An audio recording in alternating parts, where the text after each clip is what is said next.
Hello everyone, welcome to my channel K P success zone. आज हम लोग शुरू करने वाले हैं रेलवे सम्मान अध्ययन रिवाइज योर सेल्फ का 7वां पार्ट। तो चलिए शुरू करते हैं। और इससे पहले जो लोग भी चैनल को सब्सक्राइब नहीं किए हैं वो लोग जाके सब्सक्राइब कर लें और वीडियो को लाइक कर दें, ठीक है। तो चलिए शुरू करते हैं। पहला क्वेश्चन है, केंद्र शासित प्रदेश दादरा नगर हवेली तथा दमन एंड दीव का विलय किस तिथि से प्रभावी हुआ। तो केंद्र शासित प्रदेश दादरा नगर हवेली और दमन दीव दोनों का विलय कर दिया गया है और वो किस तिथि से प्रभावी होगा, तो वो होगा 26 जनवरी 2020 से प्रभावी हो चुका है, ठीक है। अगले क्वेश्चन पे चलते हैं। अगला क्वेश्चन है कि केंद्र शासित प्रदेश के रूप में जम्मू कश्मीर का गठन कब किया गया था। तो केंद्र शासित प्रदेश के रूप में जम्मू कश्मीर का जो गठन किया गया था वो कब किया गया था, वो किया गया था 31 अक्टूबर 2019 को। कब किया गया था? 31 अक्टूबर 2019 को जम्मू कश्मीर को केंद्र शासित राज्य बना दिया गया था, ठीक है। अगले क्वेश्चन पे चलते हैं। अगला क्वेश्चन है कि वर्तमान में भारत के कितने केंद्र शासित राज्य में उच्च न्यायालय है। तो वर्तमान में भारत के कितने केंद्र शासित राज्य है जिसमें उच्च न्यायालय है, तो वो जो है 2 है। कितने हैं? 2। और कहाँ कहाँ है? तो एक दिल्ली में है और दूसरा जम्मू एंड कश्मीर में है। तो 2 ऐसा केंद्र शासित प्रदेश है जहाँ पे क्या है, अपना उच्च न्यायालय है, ठीक है। अगला क्वेश्चन पे चलते हैं। अगला क्वेश्चन है कि जम्मू कश्मीर विधानसभा का कार्यकाल है। तो जम्मू कश्मीर का जो विधानसभा होता है उसका कार्यकाल कितना है, तो उसका जो कार्यकाल होता है 5 वर्षों का होता है। कितना होता है? 5 वर्षों का होता है। अगला क्वेश्चन है, जम्मू कश्मीर में लोकसभा के कितनी सीटें हैं।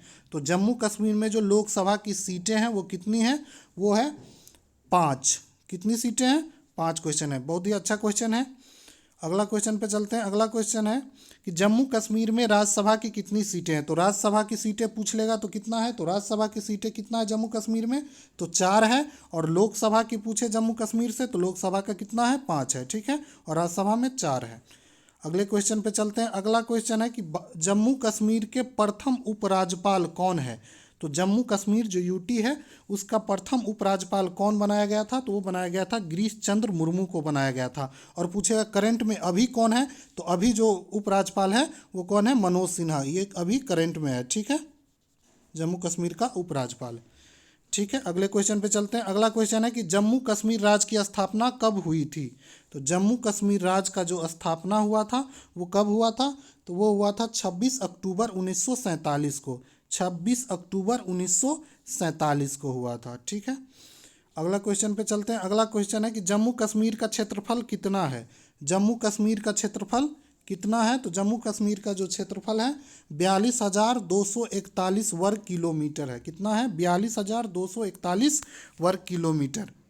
अगला क्वेश्चन है, अनुच्छेद 370 का संबंध संविधान के किस भाग से है। तो अनुच्छेद 370 जो है वो संविधान के किस भाग में है, तो वो संविधान के किस भाग में है, वो है संविधान के 21 भाग में, 21वें भाग में है। और इसका संबंध किससे है, तो जम्मू कश्मीर के स्पेशल स्टेटस, मतलब स्पेशल राज्य का जो दर्जा दिया गया था जम्मू कश्मीर को, उससे है, जो कि अब हटा दिया गया है, ठीक है। अगला क्वेश्चन पे चलते हैं। अगला क्वेश्चन है कि वर्तमान में भारत में विशेष दर्जा प्राप्त राज्यों की कुल संख्या कितना है। तो वर्तमान में भारत में विशेष राज्य का दर्जा प्राप्त जो राज्य है वो कितना है, तो उसका जो संख्या है 10 है। उसमें कौन कौन आते हैं, तो 4 को जो 7 सिस्टर हैं, पूर्वी राज्य, पूर्वोत्तर राज्य, 7 स्टेट, वो हो जाएगा। इसके अलावा सिक्किम, उत्तराखंड और हिमाचल प्रदेश। कौन कौन से हैं? 7 जो 7 सिस्टर है वो है, और सिक्किम है, उत्तराखंड है और हिमाचल प्रदेश है, ठीक है। अगला क्वेश्चन है कि जम्मू कश्मीर की विशेष राज्य का दर्जा को कब समाप्त किया गया था। तो जम्मू कश्मीर में जो विशेष राज्य का दर्जा दिया गया था उसको कब समाप्त किया गया था, उसको समाप्त किया गया था 5 अगस्त 2019 को। 5 अगस्त 2019 को। अगला क्वेश्चन पे चलते हैं। अगला क्वेश्चन है कि जम्मू कश्मीर में अनुच्छेद 370 के किस खंड को अभी तक नहीं हटाया गया है। तो अनुच्छेद 370 में जो जम्मू कश्मीर के लिए अभी तक नहीं हटाया गया है वो नहीं हटाया गया खंड 1। तो खंड 1 को अभी तक नहीं हटाया गया है, ठीक है। अगला क्वेश्चन पे चलते हैं। अगला क्वेश्चन है, जम्मू कश्मीर में धारा 35A को कब लागू किया गया था? तो जम्मू कश्मीर में जो धारा 35A है उसको कब लागू किया गया था? वो लागू किया गया था 14 मई 1954 को। कब लागू किया गया था? 14 मई 1954 को लागू किया गया था। अगला क्वेश्चन है, जम्मू कश्मीर का संविधान कब लागू हुआ था? तो आप सभी लोग को पता है कि जम्मू कश्मीर का जो संविधान लागू हुआ था वो कब लागू हुआ था? वो लागू हुआ था 26 जनवरी 1957 में जाके लागू हुआ था। ठीक है। अगला क्वेश्चन है, जम्मू कश्मीर में कुल कितने ज़िले हैं? तो जम्मू कश्मीर में जो ज़िले की संख्या है वो कितने हैं? जम्मू कश्मीर में टोटल 22 ज़िले हैं। कितने ज़िले हैं? 22 ज़िले हैं। और लद्दाख में पूछेगा तो लद्दाख में 2 ज़िले हैं। ठीक है। अगला क्वेश्चन है, केंद्रशासित प्रदेश जम्मू कश्मीर की सीमा कितने राज्यों से मिलती है? तो केंद्रशासित प्रदेश जो जम्मू कश्मीर है वो कितने राज्यों के साथ सीमा के शेयर करती है? तो वो शेयर करती है 2 राज्यों के साथ। किस किस के साथ? एक पंजाब के साथ शेयर करती है और दूसरा जो करती है पंजाब के साथ शेयर करती है एंड हिमाचल प्रदेश के साथ शेयर करती है। ठीक है। अगला क्वेश्चन पे चलते हैं। अगला क्वेश्चन है, केंद्रशासित प्रदेश लद्दाख की सीमा कितने राज्यों से मिलती है? तो लद्दाख की सीमा जो मिलती है वो कितने राज्यों से मिलती है? वो केवल एक राज्य से मिलती है। और वो राज्य कौन है? तो वो राज्य है हिमाचल प्रदेश। ठीक है। अगला क्वेश्चन पे चलते हैं। अगला क्वेश्चन है, केंद्रशासित प्रदेश लद्दाख की राजधानी है। जो केंद्रशासित प्रदेश है लद्दाख उसकी जो राजधानी है वो क्या है? तो लद्दाख की जो राजधानी है वो है लेह। ठीक है। अगला क्वेश्चन पे चलते हैं। अगला क्वेश्चन है कि केंद्रशासित प्रदेश जम्मू कश्मीर की कुल विधानसभा सीटें कितनी है? तो जम्मू कश्मीर में कुल विधानसभा की जो सीटें हैं वो कितनी है? तो वो है आपको 114। जम्मू कश्मीर में विधानसभा की कितनी सीटें हैं? तो 114 सीट है। अगला क्वेश्चन है कि वर्तमान में कुल कितने केंद्रशासित राज्य हैं? तो वर्तमान में जो केंद्रशासित राज्यों की संख्या है वो कितनी है? तो वो है 8। ठीक है। अगला क्वेश्चन है, गोवा को पूर्ण राज्य का दर्जा कब मिला था? तो गोवा को जो पूर्ण राज्य का दर्जा मिला था वो मिला था कब? तो गोवा को पूर्ण राज्य को दर्जा मिला था 1987 में जाके। ठीक है। अगला क्वेश्चन है कि जम्मू कश्मीर की ग्रीष्मकालीन राजधानी है।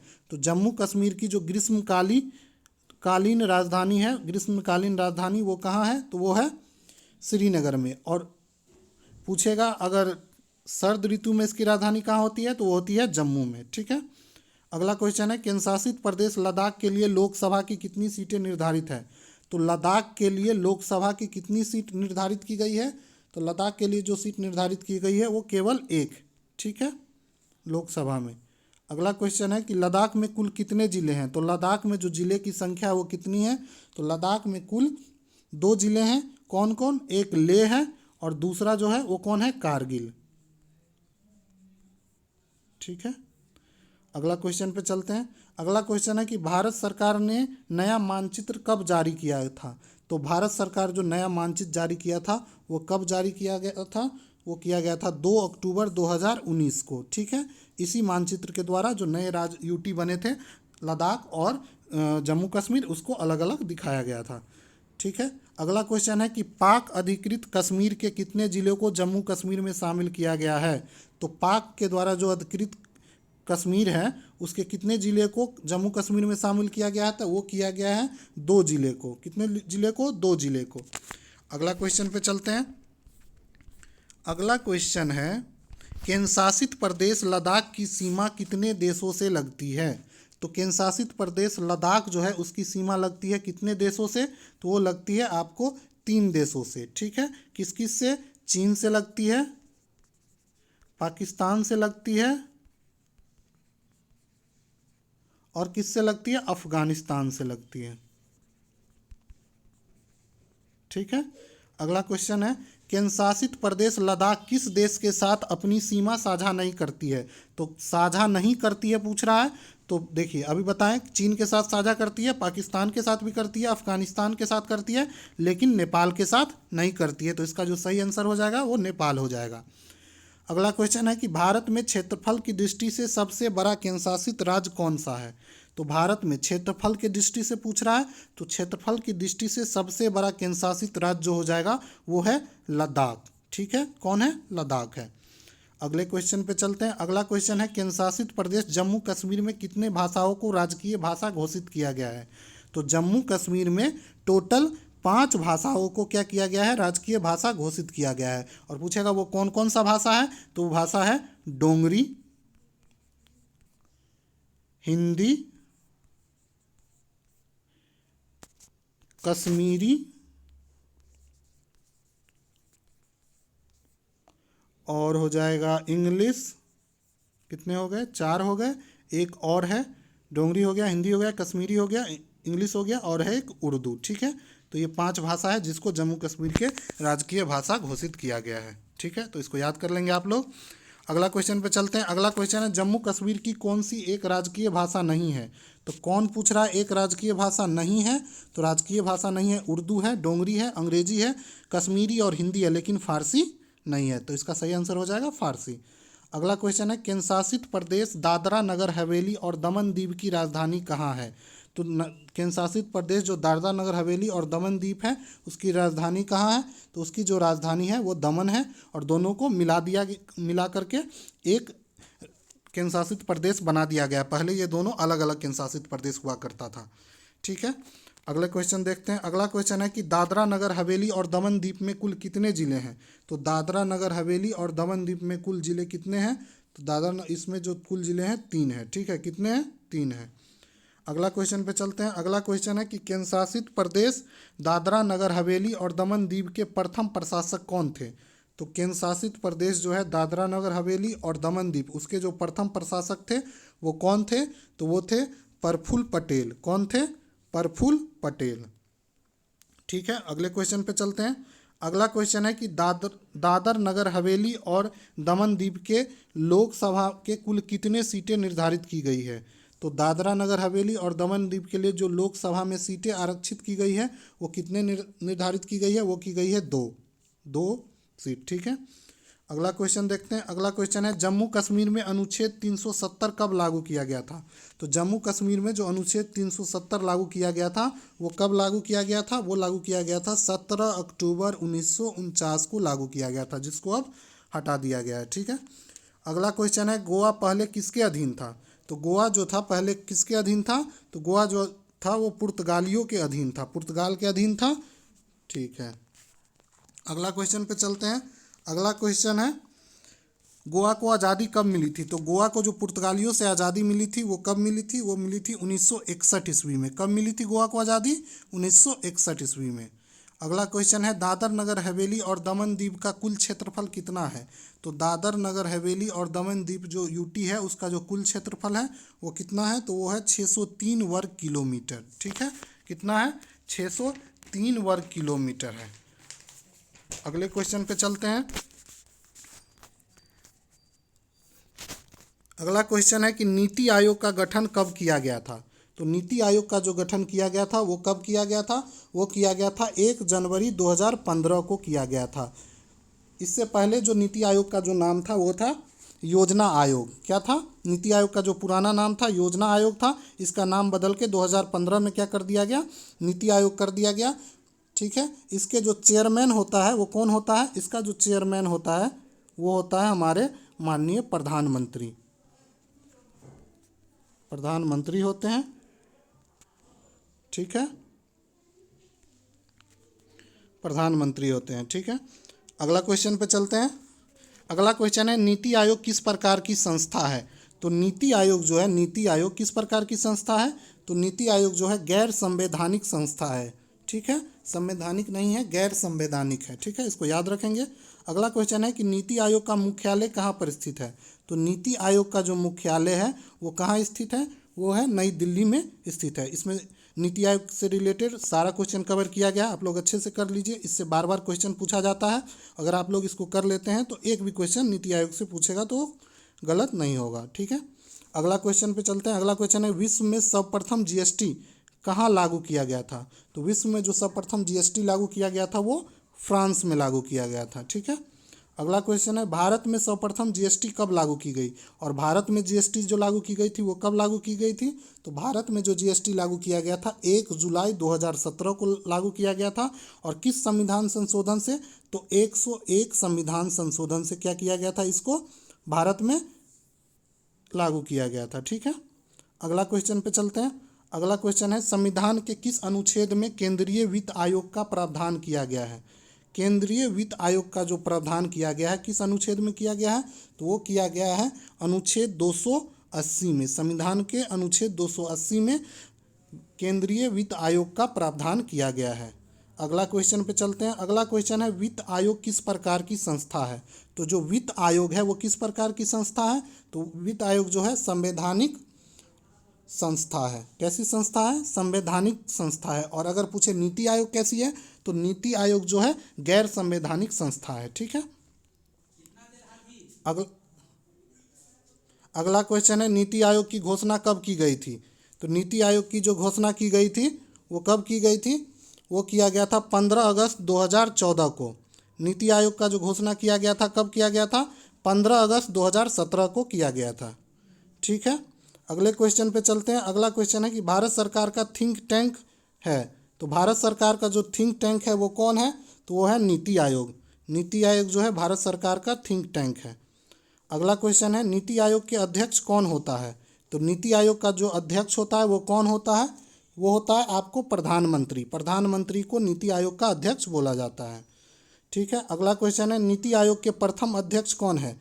तो नीति आयोग के जो प्रथम अध्यक्ष बने थे वो कौन बने थे?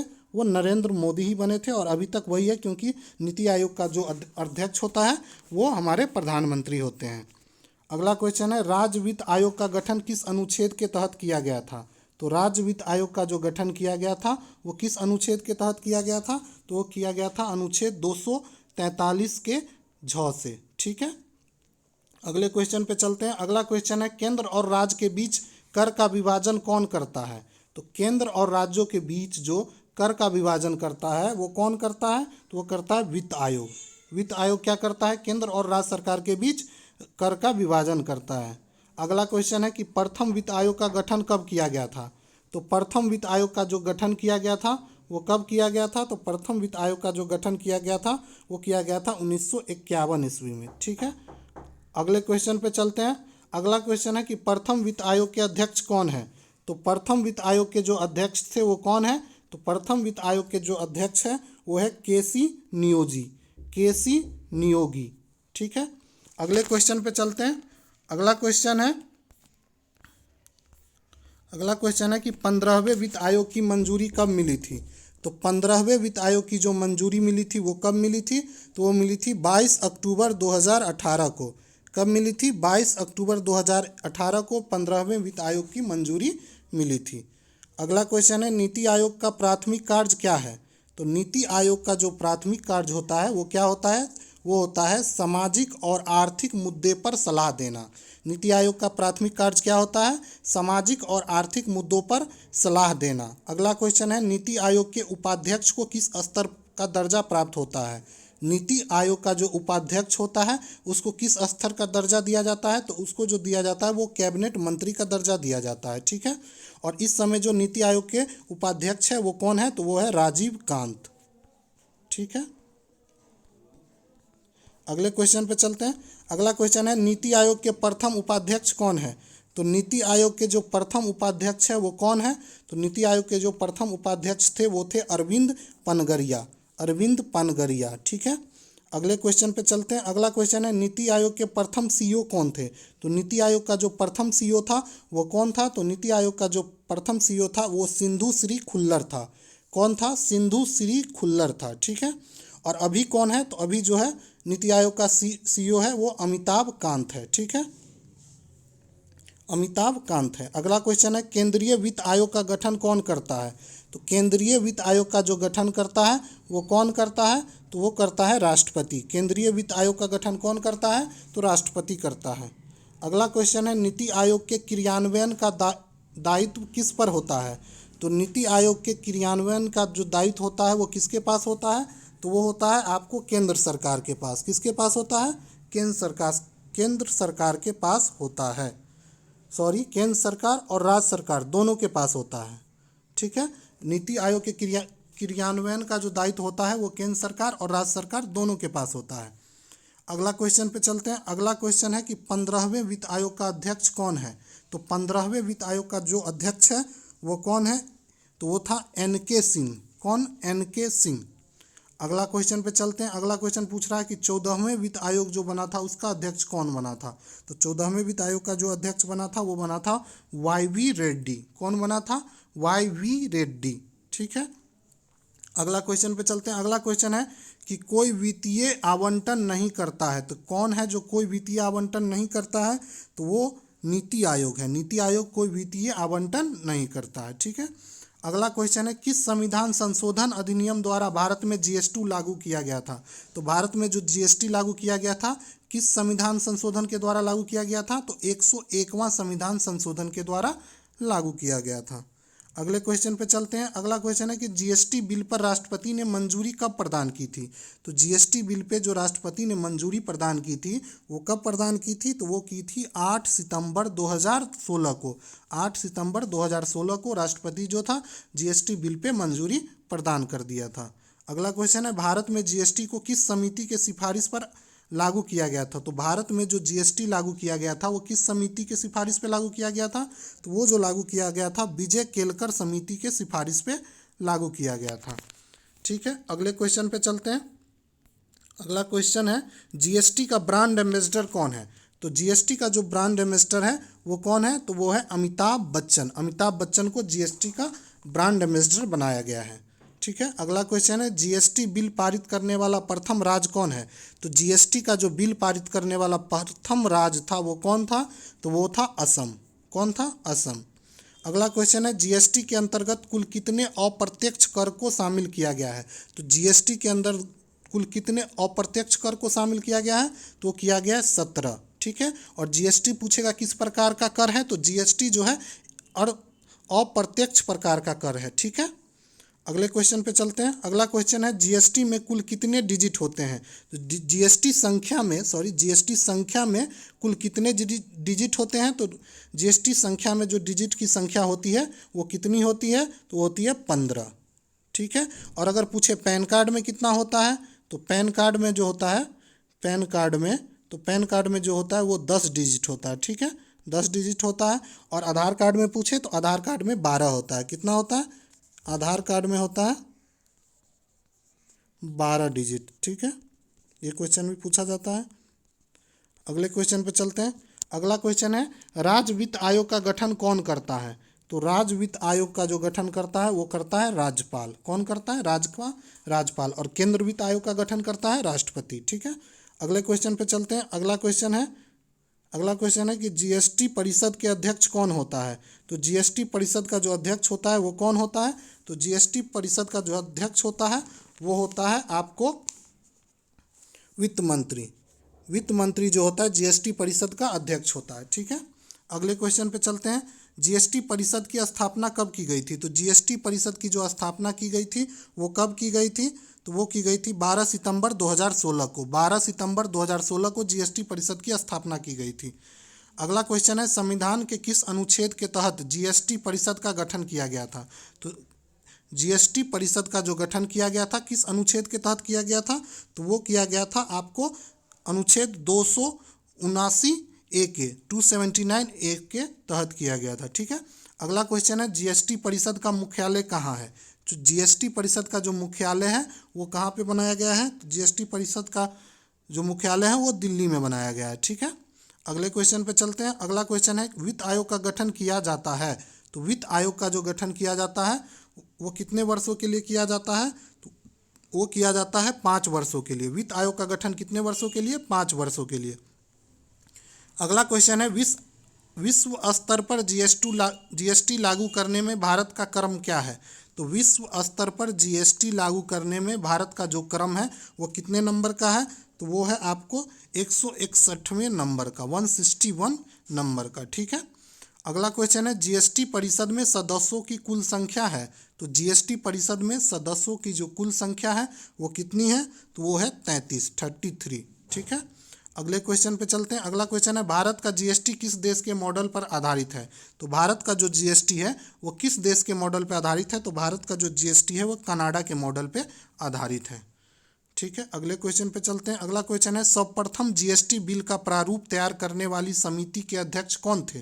तो सर्वप्रथम जो जीएसटी बिल का प्रारूप तैयार किया गया था, उसकी जो समिति बनी थी, उसके जो अध्यक्ष थे वो कौन थे? तो वो थे असीम दास गुप्ता, असीम दास गुप्ता। ठीक है, तो इस तरीके से हमारा आज का क्वेश्चन खत्म हो गया। तो ठीक है, थैंक यू। आप लोग चैनल को सब्सक्राइब कर दें और वीडियो को लाइक कर दें। ठीक है, थैंक यू।